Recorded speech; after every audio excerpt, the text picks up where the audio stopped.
Hey guys, Greenbird here. Hope everyone's doing awesome, staying safe, staying happy, enjoying life. I want to do a quick video, Kenton. This is going to be another video for you.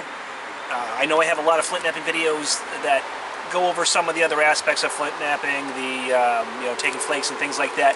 But I thought to myself, one of the most, I guess, useful things that I could have learned when I first started flint knapping is ways to make things out of my debitage. Zoom back a little bit. I think I'm a little too close. So I have this beautiful piece of tiger chert sent to me by Dave 10 Bears. I've attempted to biface it, and as you can see, I ran into a couple of issues. It's pretty thick.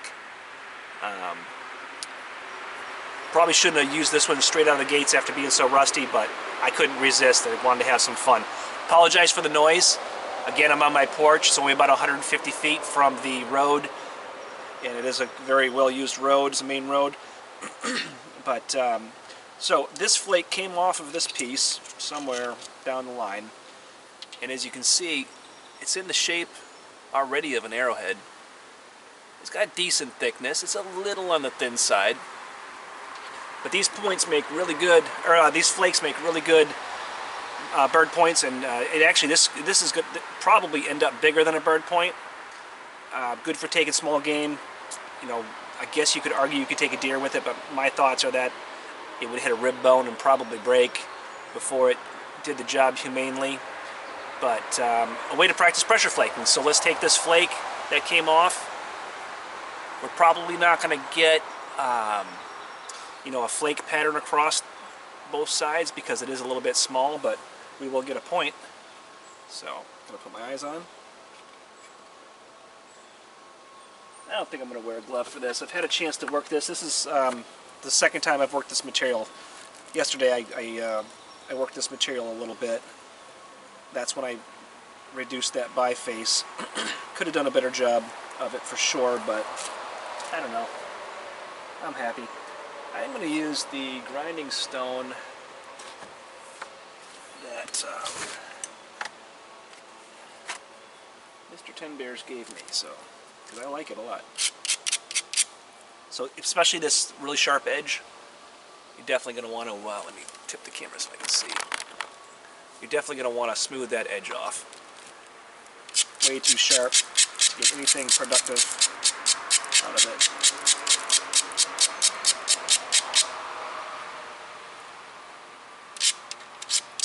Plus, it keeps you from cutting yourself.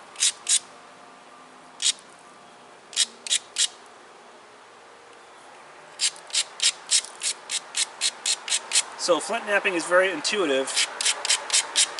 You're going to find your own way to do it. I've found for me, I like to find the asymmetrical part of the stone or the flake and correct that first. So I have a nice straight edge here. This kind of goes off to the side. This edge is sharp, this edge is flat, so that's another thing you want to keep in mind. I'm just going to take my pressure flaker. I think in this particular situation I'm going to take care of the flat edge first.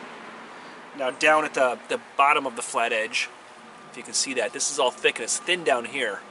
That thin spot gives me a good opportunity to zigzag. It's almost like a, I don't know, not really a platform, but like a pseudo platform. I like to keep my hand against my knee because I think it allows me to use my other leg to push. It will eliminate wrist pain, which I have experienced. I'm just going to hit it lightly, just enough to flake that. This particular stone that I'm using seems to work sort of like a cross between obsidian and I don't know, maybe like a Georgetown. No, actually I take that back. It works like a cross between a Georgetown and a novaculite. So I took a flake off of this way, but I still don't have a good platform on the other side.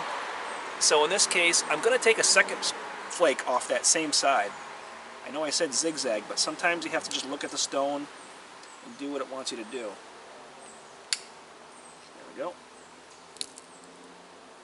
Now I can get a little bit of a zigzag because I've created an area there, a platform, where I can flake that off. I hope you can see this, Kenton. I hope I'm making this make sense to you. Sometimes you just have to destroy a bunch of stone. Okay, here's a good example. So here, I took the platform on the bottom, and now if I flip that over, you can see, hope you can see, that low spot towards the tip, well, closer to the tip, like right here. That low spot where I'm going to take my next flake. And that's what the zigzag is.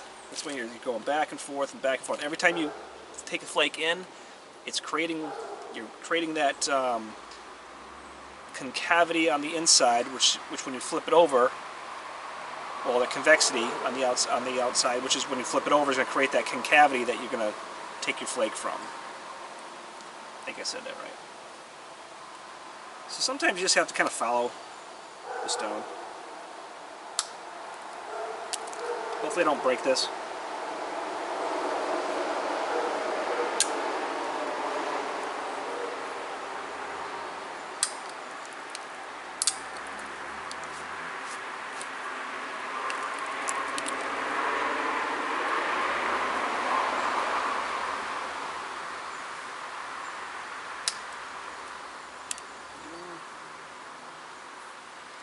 As soon as I feel like I've got a good platform on the other side, flip it over.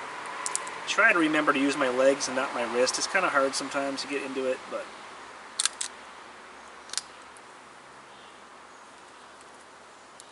and I probably could benefit from a little bit of grinding right now. I get a little bit lazy when it comes to grinding, and sometimes I pay for it.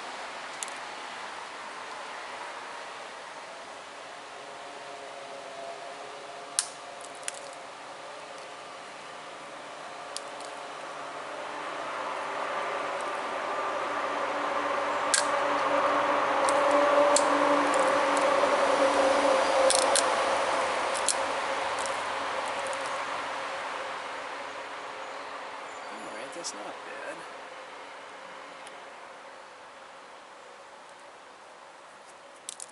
Clean out the groove in the pad. The reason I do that is because if you have stone in there and you're trying to push a flake off, sometimes it just creates resistance. It'll push back. It could create a bunch of problems. So you can see I took that flat edge, and that edge is no longer flat. So at this point, I think what I'm going to do is worry about the shape.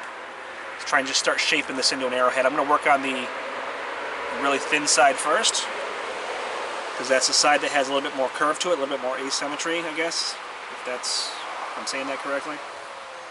And oftentimes, I find that at the base, I get a lot of lack of symmetry at the base, and that can really mess with you when you're trying to do the top. If you're trying to do the edges, and you don't address that base, I find I end up with a crooked point every time. So I like to really keep an eye on the base. Isn't that a song?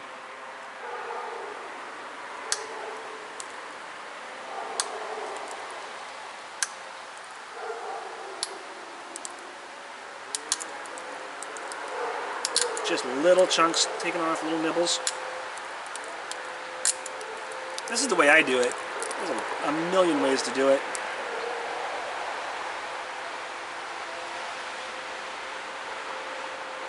Doesn't really matter how you do it,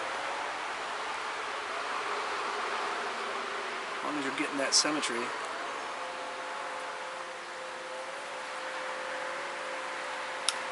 There's really no right or wrong.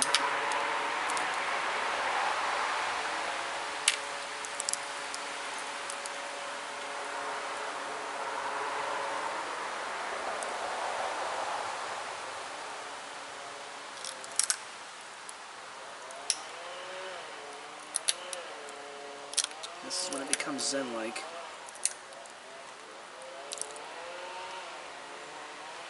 I think one of my neighbors is weed whacking.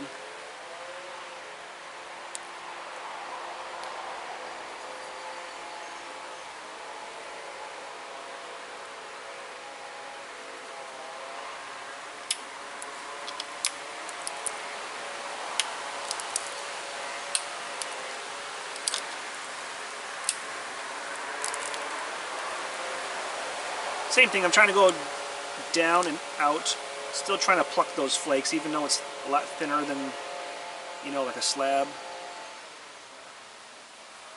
Alright, I need to get to the base here because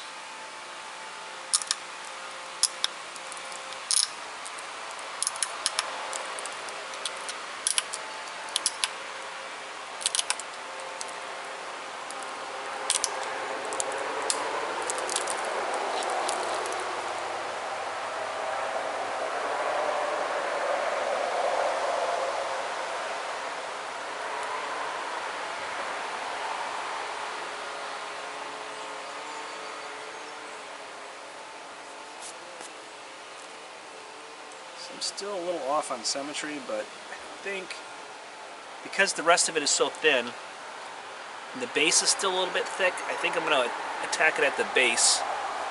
Like you can see, it's still not, you know, it needs a lot of work. But let's work on the base a little bit.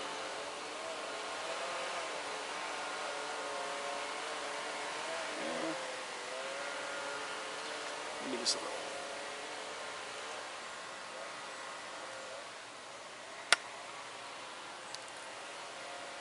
Let's grind it. In fact, let's grind the whole thing.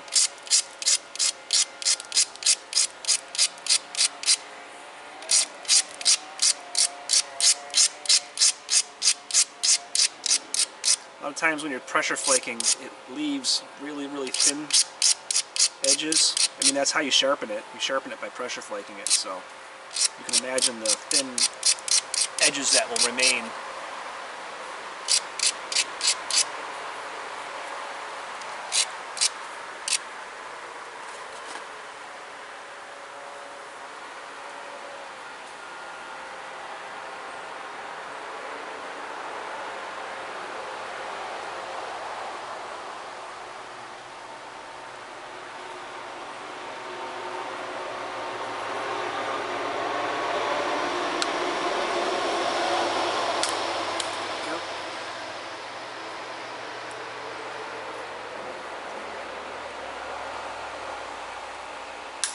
Once you get one flake off, it leaves you a platform for the next. Not always, but usually.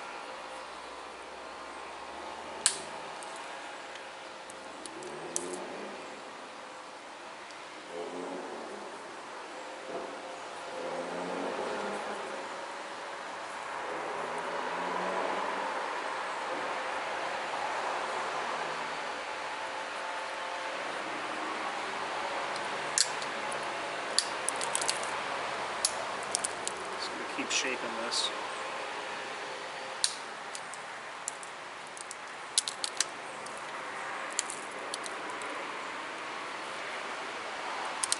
See a little copper on the point. That means I probably need to sharpen my pressure flaker a little bit.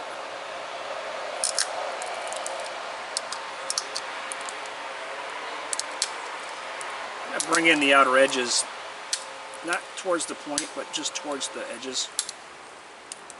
It's very triangular right now. I'm going to try and make it a little straighter.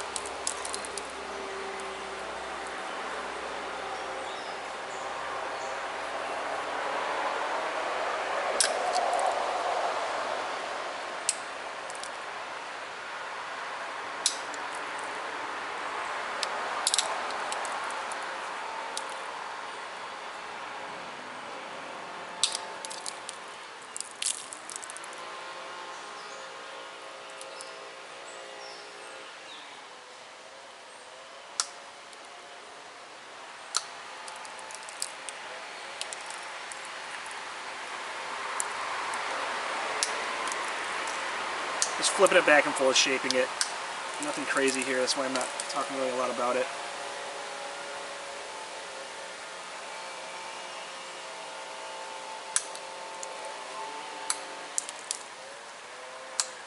Maybe not the most exciting video.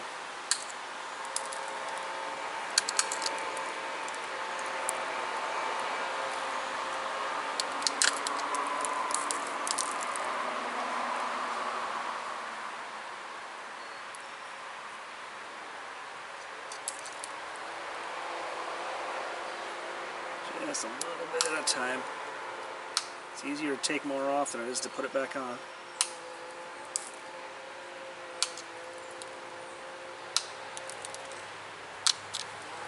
You could really easily use indirect percussion right here. We're at that point. That is just a skill set that I am still chasing. And by chasing, I mean need to actually spend the time to chase it.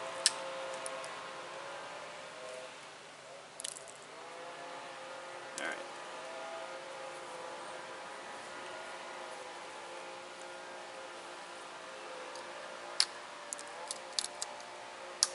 Once I get to a point where I feel like I have the shape I'm okay with,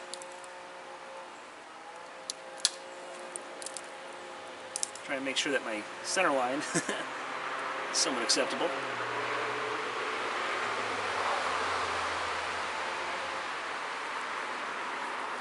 Still have a bit more of a curve on this one side.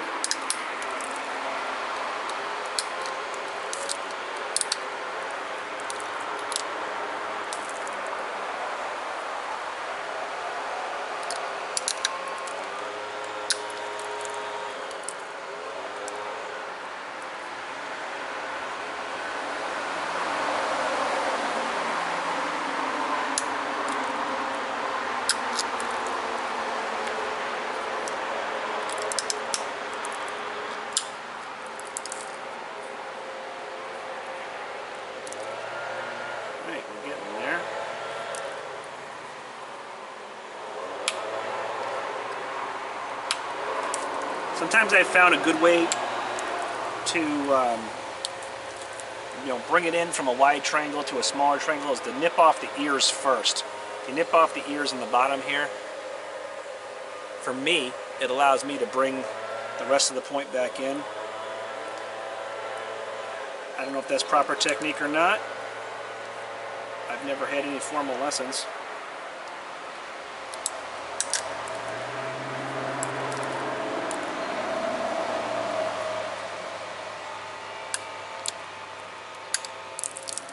So now we're at a point where I think we're gonna grind again. We might be getting close.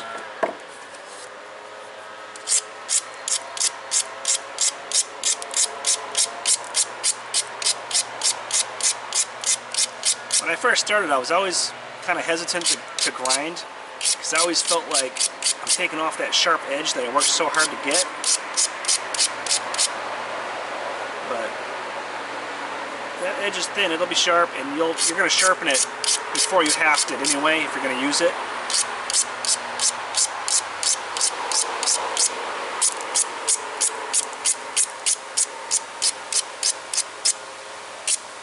I like to aggressively grind at this point too, even to the point where it takes those sharp ears off. Because when we go to notch, you want something there that's going to support that pressure anyway, so.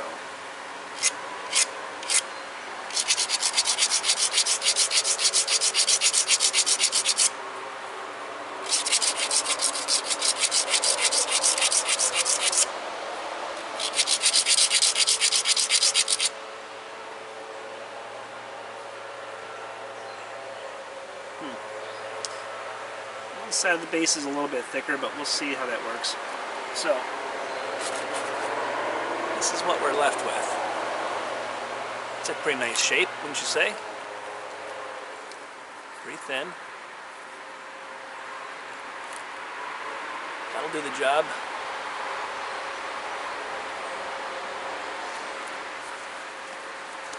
So now we just have to put notches in it.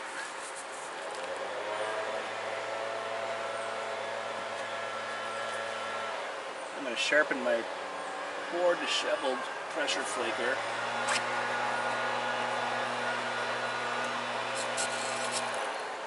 Dave, feel free to give me a ton of crap in the comments for not mounting your horseshoe nail yet.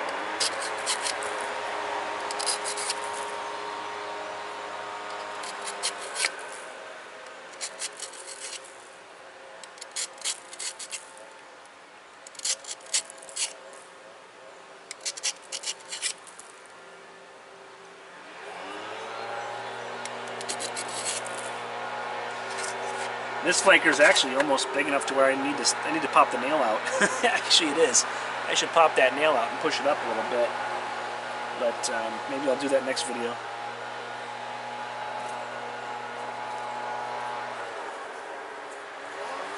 Right, so just like the last video, I'm just going to pop a quick corner notch. I'm going to go a little bit above where the corner is. I'm just going to go up just a tiny bit.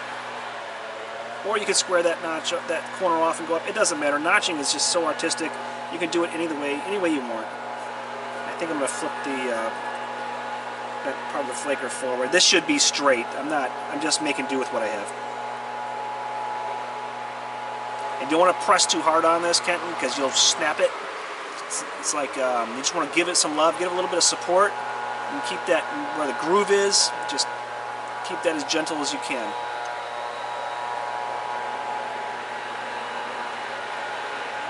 There we go.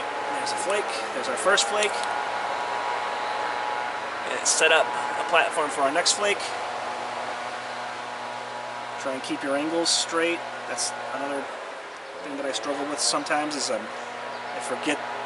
Not forget, but I just have a hard time in my brain visualizing, making sure the angle goes the same way as the other flake, because every time you flip it, it's a little bit different. But that's just practice, and quite honestly, I don't get enough practice. Oh, that was a small flake. I hope that didn't stall it. There we go. That's a bigger flake.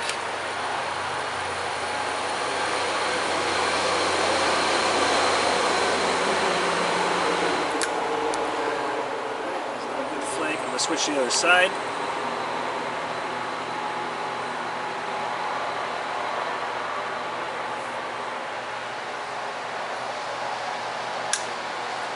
One flake might have been short because I wasn't really working off my leg. It kind of was up here doing this stuff.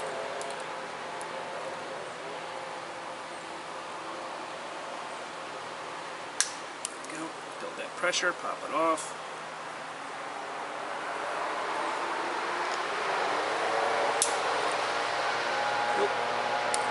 Alright, and I snapped the ear off. That's alright. You can fix it. See how that one side has the ear? This side I snapped the ear off. I'm going to keep working that one side with the snapped off ear. It's because that side was a little bit thinner. Well, I mean, that's one of the reasons. It's also because I just made a mistake, but we can fix that. Could have been that the part I was flaking wasn't over the groove enough. You know, could have been that it was thinner. Could have been that the tip of my pressure flaker is too thin. Could have been a lot of things, but probably just me. All right.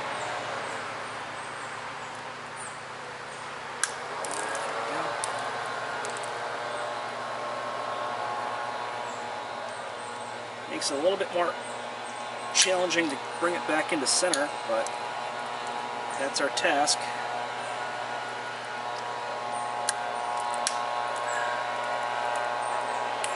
There we go. Had a stalled notch there. I had to find a way to get a flake to run across it, and I did. Okay, good. So I'll just trim off this ear so it's not, you know, too much larger than the other side. Be careful though, because like I said, you can take it off, but you can't put it back on. And this isn't going to be the prettiest point, but it'll work. And it's a flake point. Like I said, flake points aren't going to have those crazy flake patterns running across both sides, but they'll get you dinner.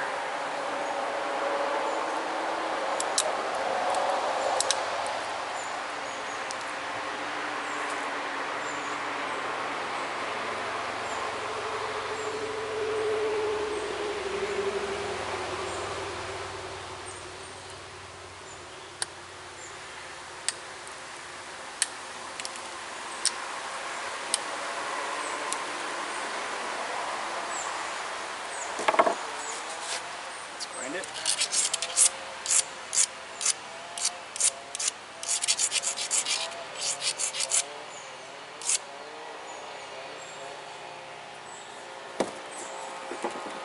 See a quick correction real quick on the tip.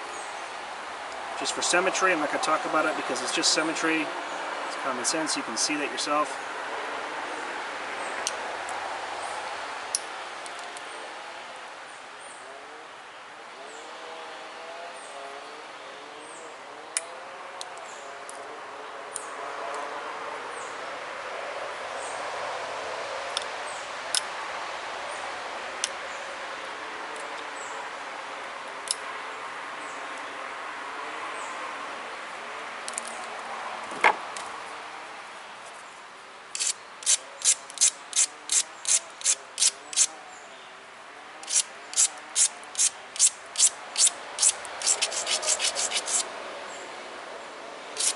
Yeah, we're going to end up with a nice little flake point here. At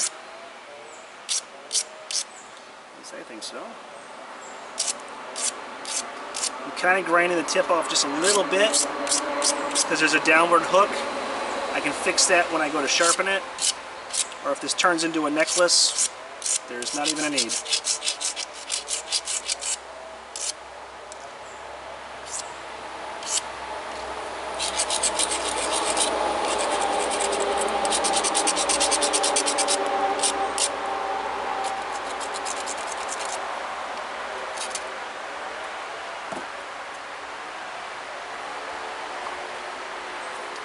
Another piece of sandstone shaped just a little bit differently than the other one I use.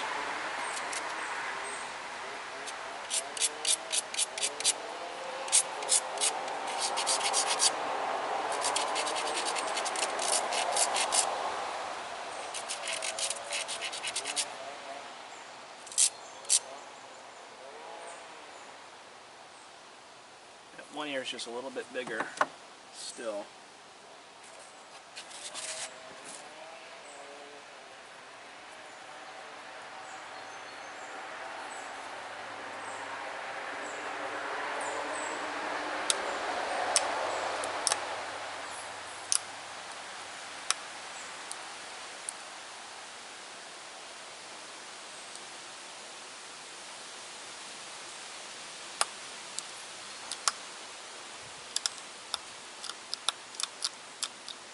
You can go back and forth like I'm doing, up and down.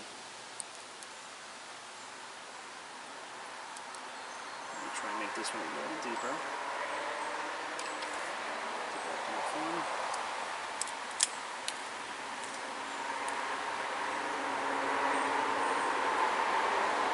Just trying to make a match. That's super, super important, but it looks nicer for sure.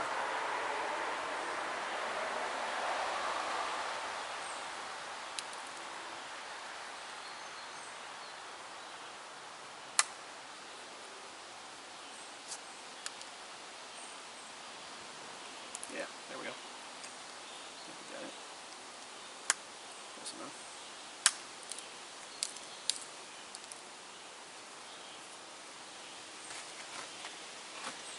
One last grind.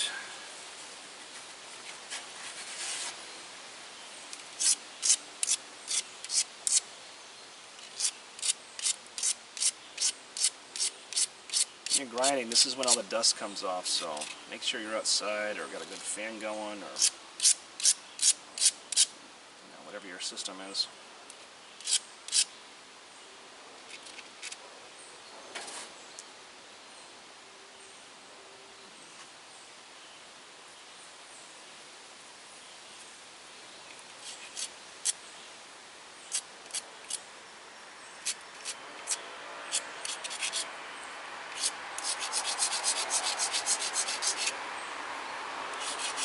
Alright, I don't want this video to drag on forever, so we're going to call this done.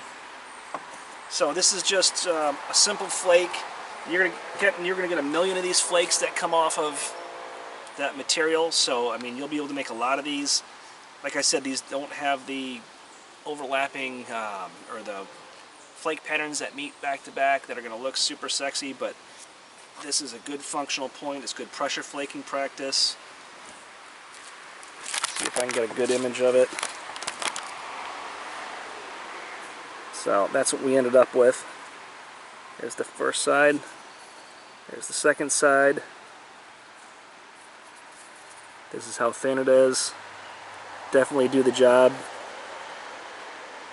So I hope you have fun. Hope you get 1,000,000 of these flakes. I hope it brings you a lot of joy. Alright everybody, I'll talk to you again soon.